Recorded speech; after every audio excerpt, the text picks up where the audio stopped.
ஏசப்பா உங்களை பார்த்து சொல்றாரு, நீ தவறான இடத்துல இல்ல, நான் வச்ச இடத்துல தான் இருக்க அப்படின்னு இந்த வாக்குத்தத்தத்தை உங்களுக்கு கொடுக்கிறாரு. அன்பானவர்களே, ஒரு சின்ன விஷயத்தை யோசிச்சு பாருங்க. ஒரு அம்பு இருக்கு, அது ரொம்ப தூரமா போகணும்னா முதல்ல அதை என்ன பண்ணுவாங்க?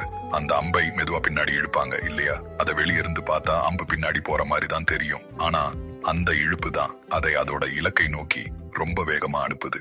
அதே மாதிரிதான் இன்னைக்கு உங்க வாழ்க்கையும் பின்னாடி போற மாதிரி உங்களுக்கு தோணலாம். எதிர்பார்த்த வேலை தள்ளி போகலாம், ரொம்ப நம்பின உறவுகள் உடைஞ்சு போயிருக்கலாம், உங்க திட்டங்கள் எல்லாம் அப்படியே நின்னு போயிருக்கலாம். ஆனா ஒரு உண்மையை தெரிஞ்சுக்கோங்க, தேவன் உங்களை கீழே இழுக்கல, உங்களை இன்னும் உயரமா பறக்க வைக்க அவர் உங்களை ஆயத்தம் பண்ணிக்கிட்டே இருக்கிறாரு.